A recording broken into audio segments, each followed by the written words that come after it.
ஒரு நடன வடிவம் அது எப்படி பல ஆயிரம் வருஷம் பழமையா, அதே சமயம் இன்னைக்கு இருக்கிற நவீன உலகத்துக்கும் பொருத்தமானதா இருக்க முடியும்? இது ஒரு சுவாரஸ்யமான கேள்வி இல்லையா? வாங்க, இதுக்கான விடிய தமிழ் செவ்வியல் நடனத்தோட கதையில நாம தேடலாம். பாருங்க, இந்த கேள்விதான் நம்மளோட இந்த முழு பயணத்தோட மைய புள்ளி. இது வெறும் ஒரு கலை வடிவத்தை பத்தினது மட்டும் இல்ல. காலம், மாற்றம், சமூக நெருக்கடிகள்னு எல்லாத்தையும் தாண்டி ஒரு கலாச்சாரம் தன்னை எப்படி உயிர்ப்போட வச்சுக்குதுங்கிறதுக்கு இது ஒரு வாழும் உதாரணம். இந்த நடனத்தோட கதையை நாம அதோட 2 பேர்லயே புரிஞ்சுக்கலாம்.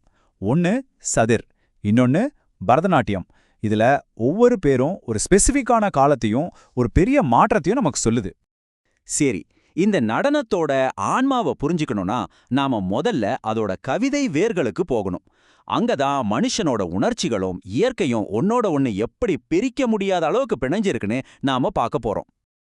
அந்த கால கவிஞர்களுக்கு திணைன்னு ஒரு அற்புதமான உத்தி இருந்துச்சு. இத கொஞ்சம் கற்பனை பண்ணி பாருங்க. ஒவ்வொரு நிலமும் ஒரு நாடக மேடை. அந்த மேடையில ஒரு குறிப்பிட்ட உணர்ச்சிக்கு மட்டும்தான் இடம். இந்த ஆழமான தொடர்பு தான் ஒட்டுமொத்த தமிழ் கலையோட அடித்தளமாவே இருக்குது. இங்க தான் விஷயமே இன்னும் சுவாரஸ்யமா மாறுது. இது வெறும் கவிதை இல்லைங்க, இது மனுஷனோட உணர்ச்சிகளுக்கான ஒரு பூகோள வரைபடம் மாதிரி. காதலர்களோட முதல் சந்திப்பு மலையில நடக்குது, பிரிவோட வலி கடற்கரையில உணரப்படுது. இது கதை சொல்றதுக்கு எவ்ளோ வளமான ஒரு மொழியை கொடுக்குது பாத்தீங்களா? குறிஞ்சி பாடல்ல இருந்து வர்ற இந்த அழகான வரிய கேளுங்க. காதலுங்கிறது மலையை விட பெருசு, வானத்தை விட உயரமானதுன்னு சொல்லும்போது அந்த வார்த்தைகளுக்கு எவ்வளவு சக்தி கிடைக்குது. இதுதாங்க திணையோட மேஜிக். சரி, இப்போ அடுத்த பகுதிக்கு போலாம். இந்த காவிய ஆன்மாவுக்கு எப்படி ஒரு முறையான கட்டமைப்பு, அதாவது ஒரு இலக்கணம் கிடைச்சது? தலைமுறையா கடத்துறதுக்கு ஒரு வடிவம் வேணும் இல்லையா? அது எப்படி உருவாச்சுன்னு பாப்போம். மராத்தியர் ஆட்சி காலம் ஒரு முக்கியமான திருப்புமுனை. அந்த நேரத்துல தான் சதிர் நடனம் வெறும் உணர்ச்சி வெளிப்பாடா இல்லாம ஒரு முறையான கட்டமைப்பை நோக்கி நகர ஆரம்பிச்சது. இதுதான் பிற்காலத்துல அது ஒரு செவ்வியல் கலையா மாறுறதுக்கு அடித்தளமா இருந்துச்சு. அந்த கட்டமைப்போட உச்சம்தான் மார்க்கம். இத ஒரு பரதநாட்டிய நிகழ்ச்சிக்கான முழுமையான செயல்திட்டம்னு சொல்லலாம். தஞ்சை நால்வரால் உருவாக்கப்பட்ட இந்த வழியத்தான் இன்னைக்கு வரைக்கும் உலகத்துல இருக்கிற எல்லா நடன கலைஞர்களும் பின்பற்றுறாங்க. ஆனா இவ்வளவு பழமையான இந்த பாரம்பரியம் 20ஆம் நூற்றாண்டுல ஒரு பெரிய அச்சுறுத்தலை சந்திச்சுது. அதோட அடையாளத்தையே ஆழமா மாத்தி அமைச்ச ஒரு நெருக்கடி அது. இந்த கால வரிசை ஒரு த்ரில்லர் கதை மாதிரி இருக்கு.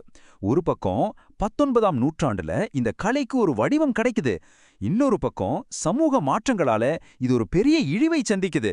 கடைசியா அதோட பாரம்பரிய அடித்தளமான தேவதாசி முறை 1947ல ஒழிக்கப்பட்டப்போ ஒரு பெரிய வெற்றிடம் உருவாகிடுச்சு. அந்த வெற்றிடத்துல தான் இந்த மறுபிறப்பே நடக்குது. இது வெறும் பெயர் மாற்றம் இல்ல, இது ஒரு ஆழமான கலாச்சார மாற்றம். நடனத்தை கோவில்ல இருந்து பொது மேடைக்கு கொண்டு வந்த ஒரு புரட்சி. ஒரு குறிப்பிட்ட சமூகத்துக்கிட்ட இருந்த கலைய எல்லா சமூகத்தினரும் கத்துக்கிற ஒரு கலையா மாத்தின ஒரு பெரிய நிகழ்வு. சரி, இப்போ புத்துயிர் பெத்த இந்த கலை தன்னோட உயிரோட்டத்தை எப்படி நிரூபிக்குது? சமகால கதைகளை சொல்ல அதோட பழங்கால மொழியை எப்படி பயன்படுத்துதுன்னு பாப்போம். தஞ்சாரி பாவங்கிறத ஒரு நடன நிகழ்ச்சியோட படைப்புத்திறன் மிக்க இதயம்னு சொல்லலாம். பாடலோட வரிகள் ஒண்ணுதான், ஆனா ஒவ்வொரு கலைஞரும் அதுக்கு தன்னோட சொந்த அனுபவத்தையும் கற்பனையையும் சமகால பார்வையையும் வச்சு புதுசு புதுசா அர்த்தம் கொடுக்கறாங்க.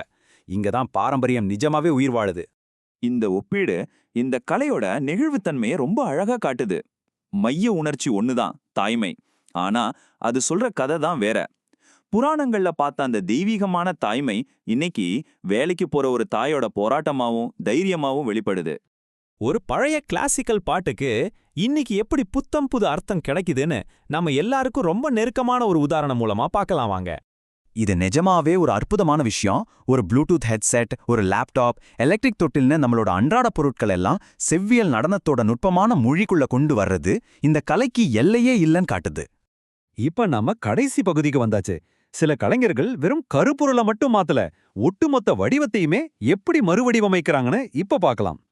இந்த துறையோட புதுமை படைப்பாளரான அனிதா ரத்னத்தை இந்த கலை வடிவத்துல அவரோட தாக்கத்தை சரியா சொல்ற இந்த சக்தி வாய்ந்த மேற்கோளோட அறிமுகப்படுத்தலாம். அனிதா ரத்னத்தோட நியோ பாரதம் வெறும் ஒரு புது ஸ்டைல் இல்ல, அது ஒரு முழுமையான மறுபார்வை. மேடைய பயன்படுத்துற விதம், பெண் மைய கதைகள், பாரம்பரிய நடனத்தோட நவீன நாடக உத்திகளை கலக்கிறதுன்னு இது நடனத்தோட விதியை மாத்தி எழுதுது. இந்த கலைப்படைப்புகள் எல்லாம் நமக்கு என்ன சொல்லுதுன்னா, தமிழ் கலாச்சாரத்துல ஆழமா வேரூன்றிய ஒரு கலை, கலாச்சாரம் பத்தின உலகளாவிய உரையாடல்ல எப்படி ஒரு முக்கியமான குரலா மாற முடியும்னு காட்டுது. அப்போ ஒரு கலைங்கிறது அதோட நேத்துக்கும் இன்னைக்கும் நடுவுல நடக்கிற ஒரு உயிருள்ள உரையாடல்னா யோசிச்சு பாருங்க, நாளைய நடனம் என்ன பேசும்? இந்த வாழும் கலையோட எதிர்காலத்தை பத்தி உங்களை சிந்திக்க வைக்கிறது தான் இந்த கேள்வியோட நோக்கம்.